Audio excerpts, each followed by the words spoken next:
Well, hello everybody. Welcome to Black Men Speak. It's a podcast that highlights ordinary black men doing extraordinary things. I'm your host, Keith Dent.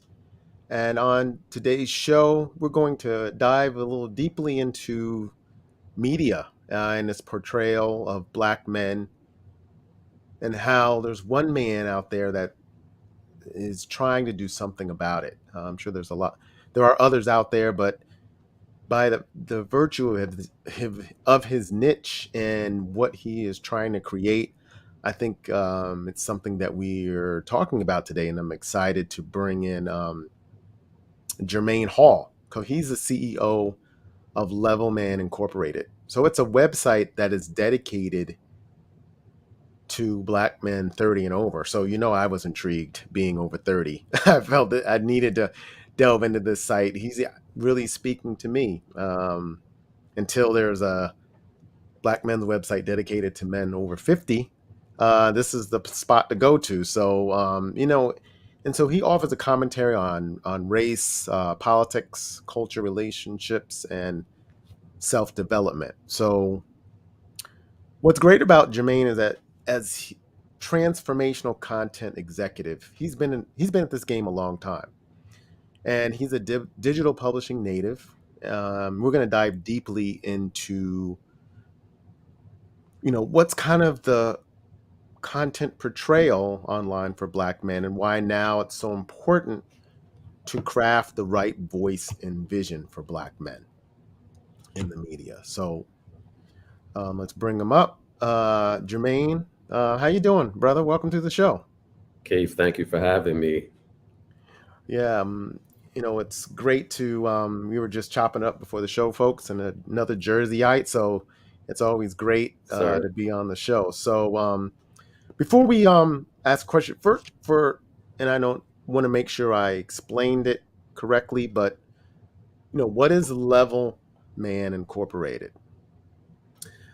Level Man it's a media brand dedicated to serving men, black men specifically 30 and older. And the reason I wanted to create the platform is because I grew up like a huge fan of GQ, like huge fan of of Esquire and what have you, other male focused brands. And what I found is as I got older, um, as priorities shifted, and things that really mattered to you started to shift.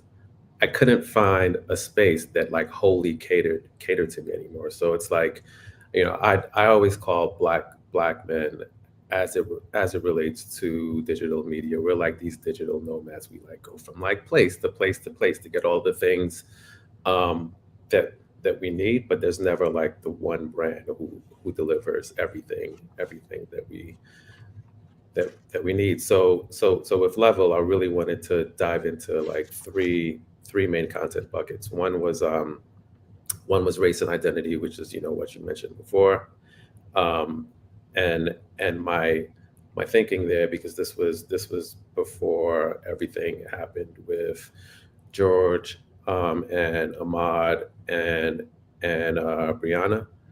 um, I wanted to go out and get the best writers, the best black writers in the country, to come back to Level and talk about race and identity. Like I felt like if we nailed that piece, I felt like that could really give our brand like a face.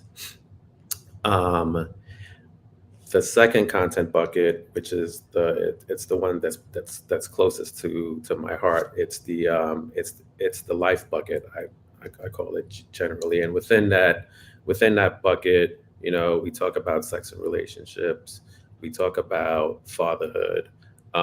We talk to men about how can they be the best husband that they could possibly be. We talk to them about financial literacy. We talk to them about health and wellness, and we absolutely talk to them about mental health. That's going to be a really big initiative for us within that bucket. And And then the third bucket, which is the culture bucket, like that's what I've done like most of my career, which is like Mm. whether it's been like at Vibe or at BET, or even even King, speaking to talent, speaking to celebrities. But like what I didn't want to be was like, oh, like Level is going to be like another stop for you to come promote your book, or like Mhm. come promote your music, or like come promote your movie. There's so many places for you to go to do that. What I wanted those people to do was to come back to Level and like let's have like really nuanced conversations about things that really matter in the world, and like Mm. frankly things that really matter to you outside of this product that you have that you have in market. um, so the example that I always give is, I remember O'Harris was just about to release Slave Play, um, when we were launching, which was 2019. Mhm. And Jeremy curated this room of black creators and editors. Like the entire audience was completely black, Mm. and watching this play for the first time.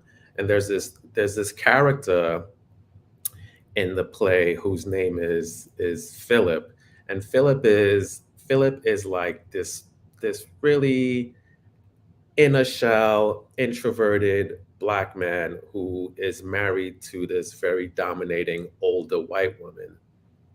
Mm. And as the play goes on, the crowd start to take a real liking to Philip, and like we're just like we start to root for Philip, and we're like waiting for like Philip to finally find his voice and say things. And then when Philip finally speaks, what comes out of his mouth is, when I walk into a room, I don't think people see a black man. I think they just see Philip. And this like holy black crowd was just like, oh my God, that's not what we wanted you to say. Like that's Wow. like, because that's Uh, actually not true. um, at all. So what we got Jeremy to write a piece for us for launch, really around that character. Like, how did he go about developing that character, which I think he wrote that play when he was in his last year of grad school at Yale, I believe. mm. But like those are the kind of nuanced conversations that I'd I'd love to have in that culture bucket with celebrity. Right. Right. And so what I thought was interesting, because normally when you have websites, you won't necessarily identify a specific of a demographic as you have. So, for example, it just would have been for black men, and therefore, whoever enjoys the content either clicks on it or reads it more regularly. But you specifically use 30 and over.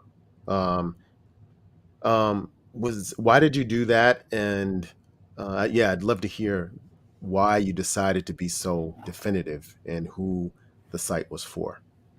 Yeah, I wanted it to be clear that we weren't going after, like, we weren't trying to like hit that 18 to 34 demographic, on the nose, which is like what most brands go after.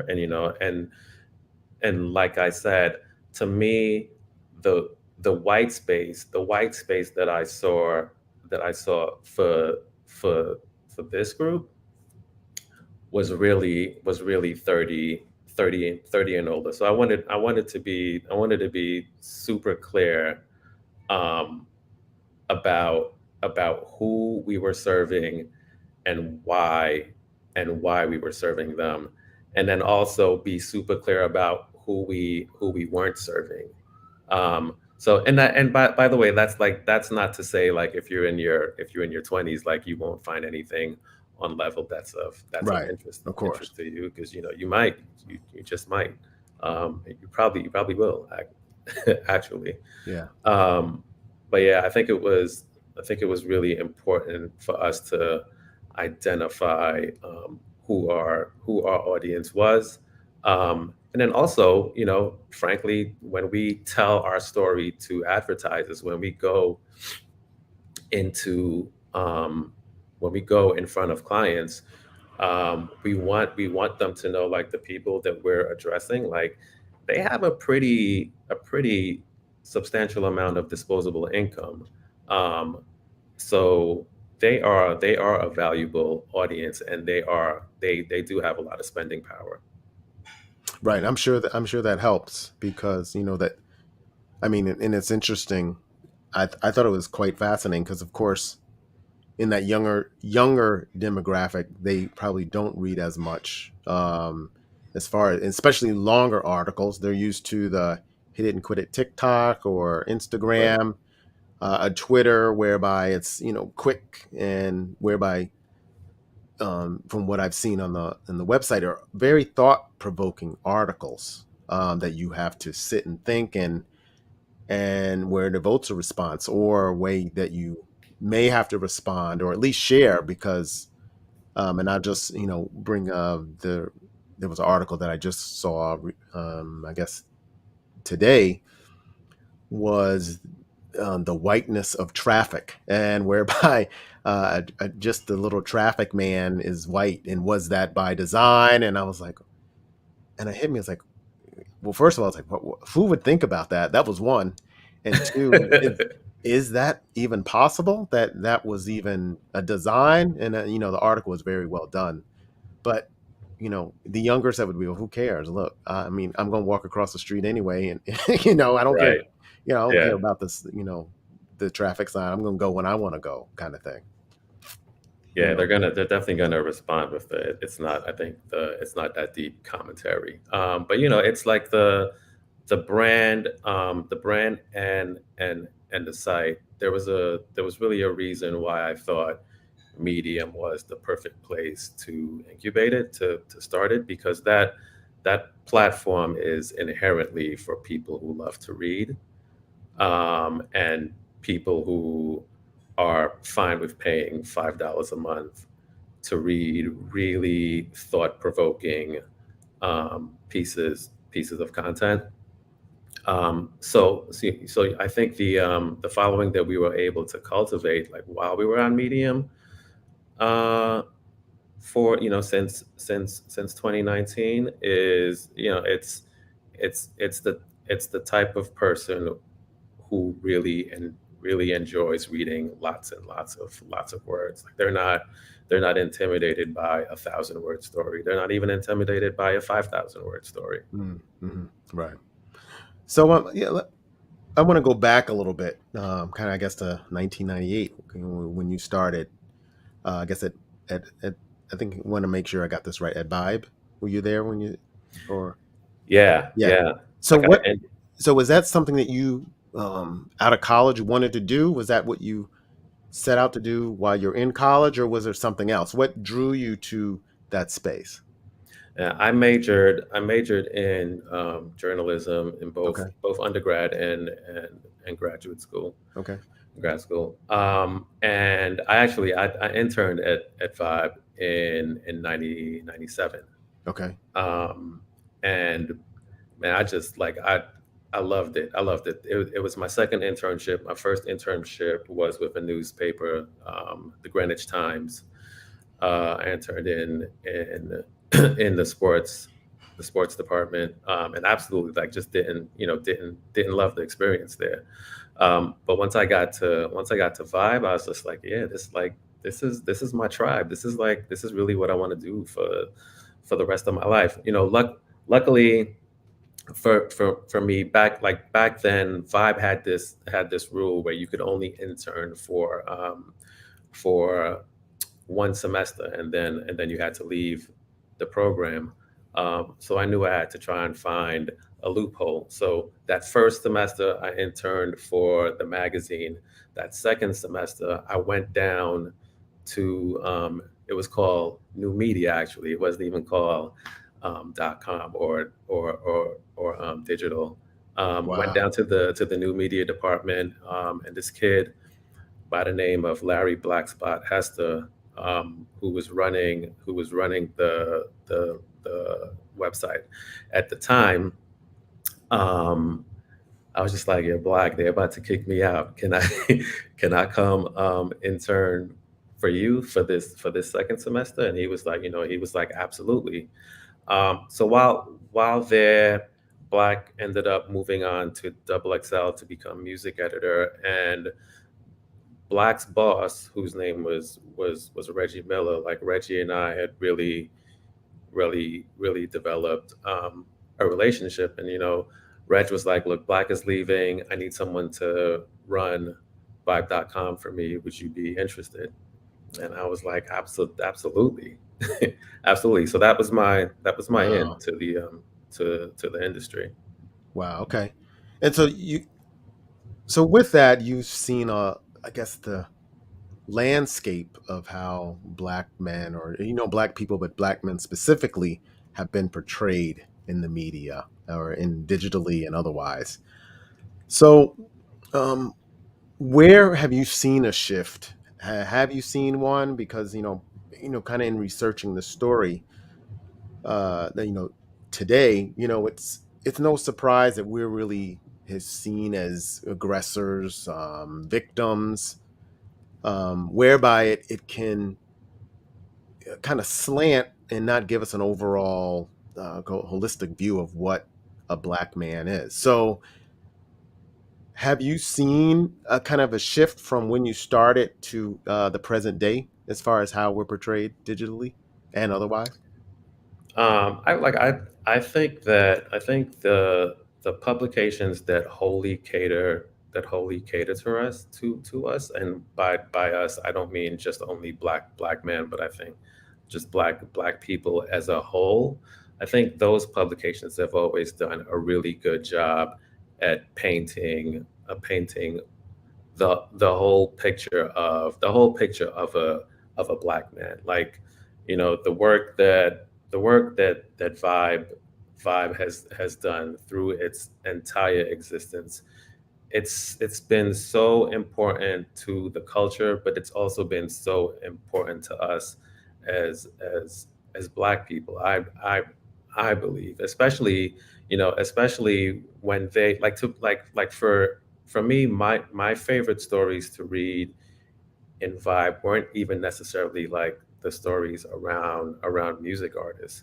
Like I would love to to read about to read about cultural events, or like people who were like behind the scenes, specifically black men who were behind the scenes, who were doing just amazing things. Like, like Damon, like I love that Damon John continues to get uplifted in editorial, because I think he has a fantastic story. I think he paints a really positive image of black men, and I'm happy to see that he's now gone on to go beyond the black media. Like now he has general market media also covering him and also getting his stories out there. So Hmm. I'm glad that they've chosen to amplify that black man, Hmm. that image,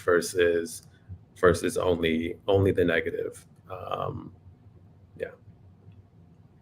Cool. That's awesome. Um, and then I kind of read this, it's from a article that was posted in the Root, and you said, and I quote, "A level built an eco is building an ecosystem for Black men. We delivered a space where the audience, with tremendous disposable income and cultural currency, can be seen. The response from our audience required us to expand our offerings and build a larger universe for them to come together, let their guards down, and share ideas." So I thought that was an excellent quote, and really wanted to ask you is, why do you feel that's important right now in the year 2022? I love that question. I love that question. And I'm going to give a layered response um, to it. So what what we were seeing at Medium is we were 70% of our traffic was coming from off platform, right? Um, so what was happening? And just not to cut you off, but just for any audience, what does that mean off platform? So that means 70% of our audience were not Medium members. Oh, I see. Um, Okay. so they were coming to level on Medium through a lot of sideway traffic. So whether that's like links, that they see in their social feeds, or what have you. But on on Medium, you're only allowed to read 3 stories a month before you hit a paywall. Um, and unless you subscribe to Medium, you have to wait. You have to wait till the next month to be able to read another 3 stories. So that's why it made all the sense for us to migrate off of Medium and put all of the content that we were doing in front of a paywall, um, have it be accessible to absolutely everybody. The other thing we noticed while we were on Medium is that we would have a lot of our readers come to us and be like, you know, we love what you guys are doing. We really love the stories. What's what is the IRL experience um, that you can provide that brings us together? And I thought it was a great question. I think it's something that we wouldn't have been able to answer when we were still on Medium, but now that we're off, being able to really think about how we show up in experiential spaces and try to build a community for Black men um, is going to be really key to the business, but also I think really key for our consumer. Um, Deb does this event called Leading Women's Defined, um, and I don't know if I don't know how much people know about it, but Mm. um, it's essentially what Deb does is she scans many industries, and she brings together the best and brightest from all those industries and puts them into one space for a 3-day weekend where they really dive into um, into classes that teach the entire group about things that they did not know before. They Mm. give them a chance to network, and they celebrate the hell out of each other. Like it's just a beautiful 3-day weekend. And I've always been of the mind, especially when I was at BET, like what is what is the male version of that event? Like I would love to be the person who creates the male version of that Right, event. because I don't think there is one, is there? That I know of. No, Yeah, I there mean, isn't. and that's a whole another conversation. I mean, and I agree with you. I've actually had some of those same thoughts, and that's one of the reasons why. I mean, in the immediate that I created this platform because besides our and then I'm sure our athletes that have that income can get together probably in a small group basis, but just to have that large group to kind of not only leverage their power but just their intellect as well could be great, and I'm sure also dangerous. We probably have to create some kind of secret password to to get to this event, but I do think that it is something that could be Fantastic. And so, and that kind of leads to my next question. When talking about the site and only reading 3 articles before you hit a paywall, with so little time to grab the reader, what makes Level Man stand out from any of the other kind of websites that kind of have similar platforms? So I think Level's superpower is not being in the news cycle. And I'm gonna I'm gonna caveat that by saying, are we doing daily stories that are absolutely hitting the cycle? Yes.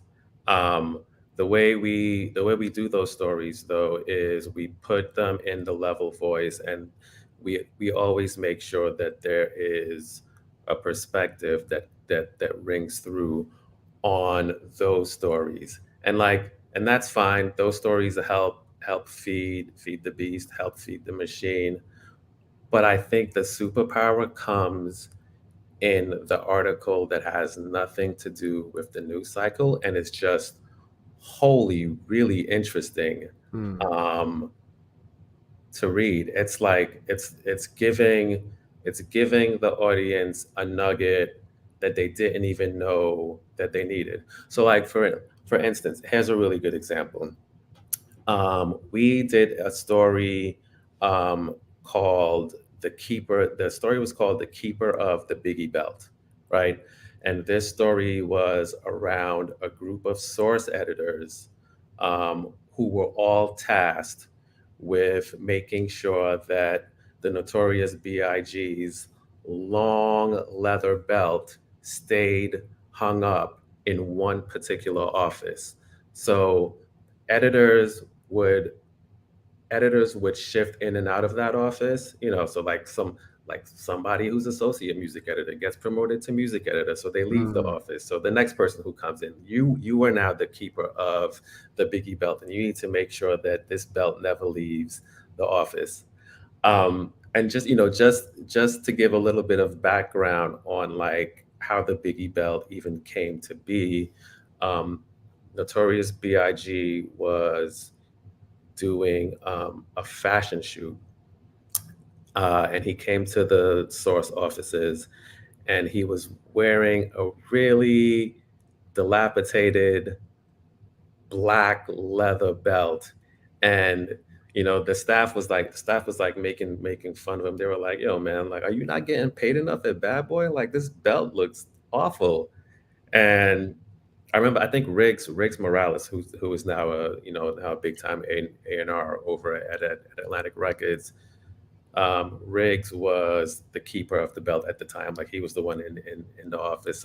So Big was like, "Look, listen, I'm gonna hang this belt up, and I'll be back. I'll be back to get it." Um, this was in February. Hmm. Obviously, Big passed in March, and never obviously was never came back to get the Wow. belt. But it's that kind of like surprise and delight story Right. Right. that I think Level really flourishes in delivering. Right. And most people wouldn't even know that story. No, And it's no, quite fascinating because it talks about, I mean, from a impact perspective that Big had, um, just by virtue of the belt just staying there because he never returned, but his legacy lives on because his belt is in the office. That's quite intriguing. Even though I didn't read it, I would assume that that's what the message they're trying to get along. And you wouldn't. That's not something that is sexy to be covered just on a maybe one of the other sites because it doesn't really talk about the heart of his music, which is what most people want to talk about most of the time. totally, totally. Um, so yes, and knowing so I guess in the articles, one of the things that I did notice is that sports is noticeably absent from the site. So I know you were a college athlete. So was that by design? Um, I think it is by design because I just I frankly don't I think that sports will never be a topic that we can cover in a way that is competitive with other brands Mm, who really have sports at the apex of what they do. Um, I think where we can impact as it comes to sports is it has to be at the intersection of something. Like so if it's at the intersection of sports and race, like there's mm. probably a story for us to do there and for us to be competitive there. Um, if we're doing if we're being tasked to do just a regular profile on an artist, to me that doesn't make sense for level, and I feel like that's probably a waste of the reader's time because they can probably go somewhere else and like the job could be done a lot better. Does that Mm. make sense? Yeah, it makes sense. It makes sense. But in our, I guess in our, and I thought it was very astute on your part because usually we as I won't say portrayed, but we are seen as, I guess, and most men probably in general, sports hounds. That's kind of how what defines us. There's a level of sports and entertainment where we're at the upper echelon, and it's always easy to kind of talk about, whereby the articles that you post, um, it gives a different, deeper perspective. It's like, it's like, oh, black men have these thoughts around race. Well, race, of course, but politics and then relationships. I think I find just, and you referenced, the slave play, is that we are all different. We have different thoughts. I mean, not everybody is into sports, even though it may be assumed that we are. And then those other topics of whereby they're so deep and thought provoking that it makes us seem more human. I guess is a for lack of a Right. better word. So I find it very I guess refreshing that you actually didn't have sports on the platform. So yeah, that's. But I wanted to ask that question to see what your thoughts were around it. Um, so that's my view on that. Yeah, and it's not, if if Maverick Carter came to us and he was like, "Hey, really love what you're doing. Um, we should do a piece." Like that, that's a profile piece that we would probably do because even though Maverick is certainly well known and um, has certainly been contextualized um, a lot. I think there's probably some angles that we can take to make a Maverick Carter profile really interesting and different from the other things that he's done out in the media space so far. Right, right. I mean, and I know they try to give the athletes a voice with the barbershop and things of that nature. So, um, but that's cool, and it'd be great to see. It would be great to see a little bit more of that. Yeah, Um, yeah. Even and this and I just want to drop this one other thing too. Like when we linked up with Colin Kaepernick and we were really thinking of like what's the thing we could put out in the world um, that could mean something for Black men or cause conversation for just cause conversation in general. Like sports was like the last thing that anybody was thinking of, and then where we actually landed was the Abolition for the People project, which was which was his idea, and mhm. I thought it was pretty brilliant because he was essentially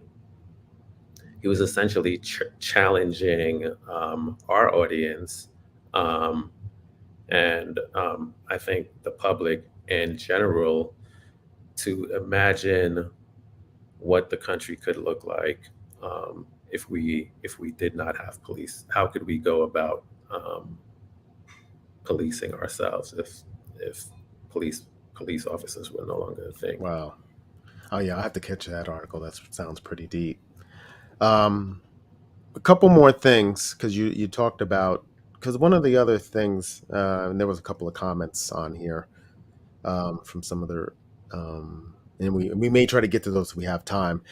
But I wanted to kind of talk about because I know relationships was part of the uh, was one of your platforms, and so one thing that was fascinating that I read about is that we can tend to when you the negative portrayals of women, black women, and specifically on social media and what have you, can shape our view and how we view relationships. And so I wanted to bring this up because, of course, Kevin Samuel recently passed away, and he kind of had a big movement around this black manosphere type thing. And Right. so but your articles tend to be more positive. So have you seen ha- as far as comments, have you got comments from black women around the different articles, and what has stood out from what you have seen? So that love that question. Are the main columnist that we have working for us and writing for us, who is Elizabeth Overson? She does this column called Dear Level, um, and we were very intentional about not only using Elizabeth, but making sure that the person who wrote the column was a female. Um, was a woman, and we the reason we wanted a woman to do the column is we wanted to hear, like, I wanted to hear from them about what we could improve Mm, on ourselves to be better, in in in relationships, but also sexually. I wanted to hear someone who could deliver nuanced criticism to black men that wasn't gonna come off preachy. mhm, mhm, Um, and I think Elizabeth has done such a great job at that, because when I look at it, because she does garner a lot of comments for her stories, and in addition to seeing men either challenging her POV, or just saying thank you, like what you what you've just written out is a perspective that I haven't thought about before, and thank you for sharing. But in the comments, you will also see around thread amongst thread of women also chiming in, um, and really championing the take. And I love that. I love that, because like I said, the strategy was pretty intentional, mhm. and I think it's been getting the results that we wanted. Right. So do you think that a man wouldn't have been able to do it, or I how would think it have been I different? think I think that's going to be the next step for us. Is It's going to be introducing um, a man to come give his take on sex and relationships. But it's you know I think Kevin Samuelson is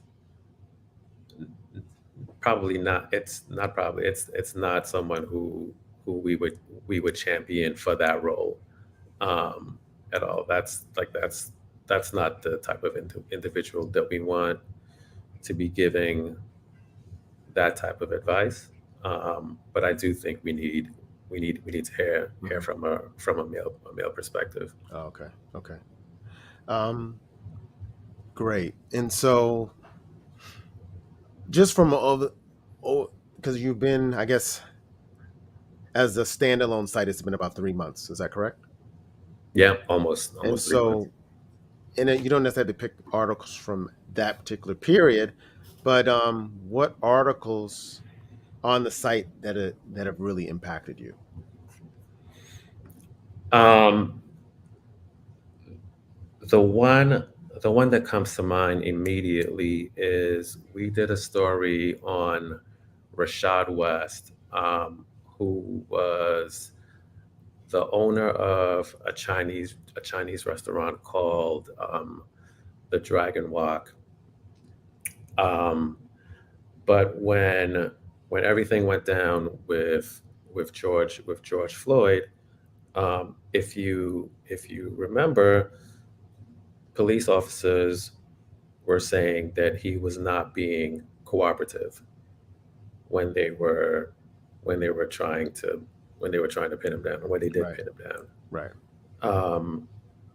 Rashad, based on where Rashad's shop was positioned, um, he had footage that actually showed that George was wholly compliant, um, with what the police officers were asking. So Rashad leaked that that well, yeah, Rashad gave that footage to the Washington Post, and because that footage was out there, it was able to combat the narrative that George was not being compliant with the officers.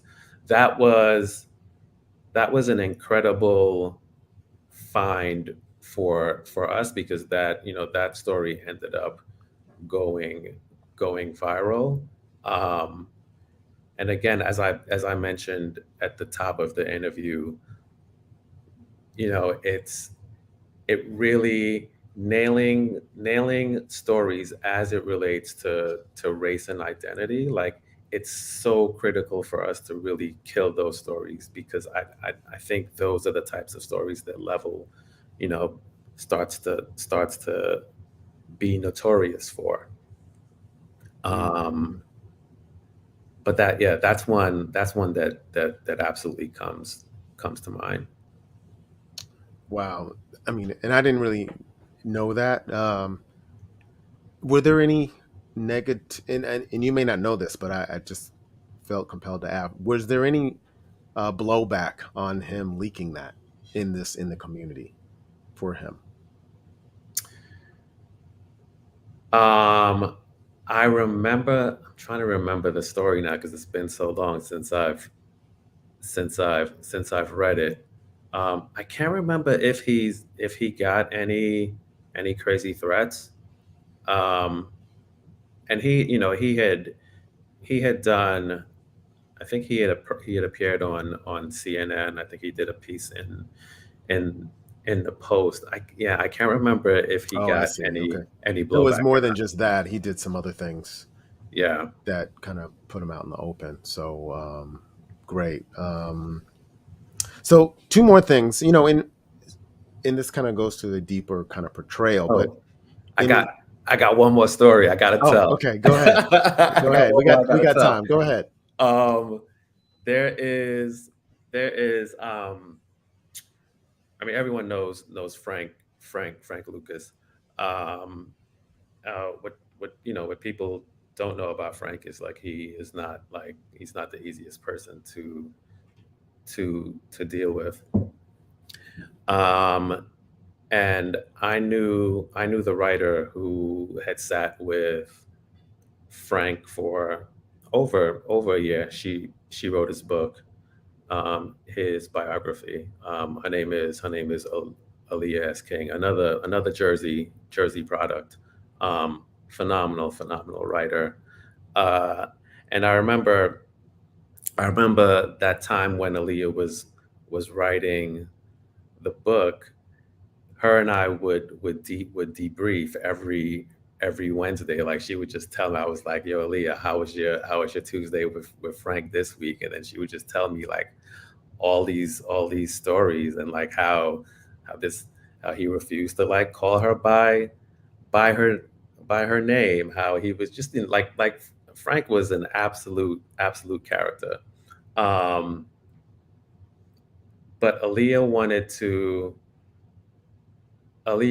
was like, when Frank passed, um, the family asked me to come to the funeral, and asked her, if she could say some words, and she was like, I like politely declined because I know that I wouldn't have anything positive to say. Mm. Um, so for us, Aaliyah wrote about her experience with Frank, and the title of the piece was, it was something like, Frank Lucas told me never to forgive, so I never forgave him. Um, Wow. it's just a beautiful piece of writing, and I think really humanizes this this gangster figure who was making millions and millions of dollars, um, selling heroin. Um, his lore is outrageous, but I think the way Aaliyah was able to portray him at an advanced age, um, an older, weaker Frank Lucas. I think she did an incredible job with that. Wow, that's great. Um, so yeah, what I wanted to ask is, improving media relations. It is stated that communications need to continue to work to create a fuller and more accurate portrayal of black males in the media through education and external pressure, as well as working to embed more African Americans in all links of the media production chain. So, do you agree with that? And are we moving towards that? Read the statement one more time. Yeah, sorry. In improving media relations, it was stated that communicators need to continue to work to create a fuller and more accurate portrayal of black males in the media through education and external pressure, as well as working to embed more African Americans in all links in the media production chain. I know it's pretty loaded, but do you agree with that? And if so, are we moving more to that? Yeah, I wholly agree with that.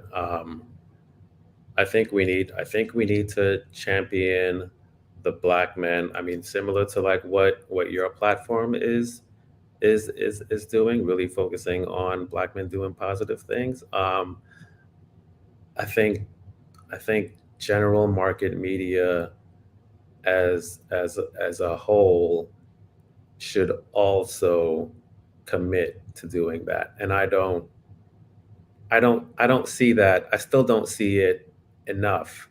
Um, and I think the problem that we have now, even more than we had, in the past, is we had a lot of black publications, um, who could cover our wins, but a lot of those publications are dead now and are no longer in existence. So there's a smaller pool of media who could even champion our stories. So Mm, that's why I say I think general market needs to actually step up even more, um, and make sure that the positive black stories, specifically around black men, um, get told. Now, if you look at the Hollywood Reporter, the person who is leading that brand is a black woman, um, Nakessa, and like that's powerful, right? But like Right. for every one Nakesa who is leading that type of powerful general market brand that has incredible reach, there's probably 20 other like leads at other brands who are white. So, you know, our wins are few and far between. Uh, it's like it's become so cliche to say that, we really need to see more black people atop the masthead, at these editorial organizations, but it's true. Like the more we rise in those ranks, the more we can fight for our positive stories to be told. Great. I truly agree, and I think also by championing your site and just getting it out more, where people that there are those people who want to read and they want to delve into different stories, and I think your website does just that. So, for last thing, and then I'll ask with my closing question: what is the actual URL so people can get on to the site and start to read some of those fascinating stories? Oh yeah, it is levelman.com, LEVELMAN, .com, and then you can follow us on the socials at level mag. Okay, great. So the last thing, one of the things I know that especially if you're trying to shed light into the world, uh, it's a grind, and so we don't always take time to think about our accomplishments or what we're doing or how we're feeling. We just keep going. So one of the questions I always like to end with is just more towards you, and as a black man, how are you feeling as a black man? Oh, how am I feeling personally? Yes, Or yeah, yeah, personally, or just as far as where we're heading in the world, just whatever comes to mind. yeah. I mean, personally, I feel exhausted and excited at the same time. um, uh, ex- exhausted because it is really difficult to be an entrepreneur and to grow a brand um, from scratch. Uh, it's a lot of work. There's a lot of moving parts. You sort of have to do. You sort of have to be able to do all the things, um, but at the same time, trust people to do the work that you're hiring them for. So that part, extremely exhausting. Um, the excited piece of it is, I really believe in this mission. And I love that we are a mission driven brand, really trying to make black men, like, I want to make black men better tomorrow than they are today. Like, I want you to come in, I want you to read an article left at, an article on Level. I want you to leave smarter, be more in the know. Um, and if I can give you that experience, if you can trust me to give you that experience, on online on the .com, then I also want you to come to our events down the line, and hopefully I can give you the same experience. Really focus on the tenets of learning and leisure. Um, yeah, that's what gets me excited. Well, that's great. I think um, as long as you keep moving forward and finding, and because I know it's great to find those stories too, and when they go up on the site, you're like, oh, this.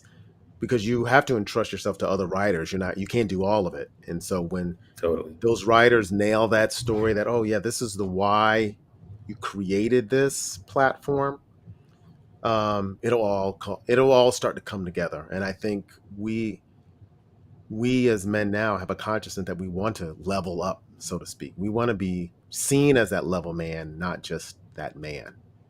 So I Absolutely. applaud you for what you're doing. Thank you, Keith. Thank you for having me. I appreciate it. Yeah, you're welcome. Yeah, and let's stay in touch, and as you continue to grow, we'll definitely try to have you on again. Yes, sir. Okay. All right. All right. Thank you.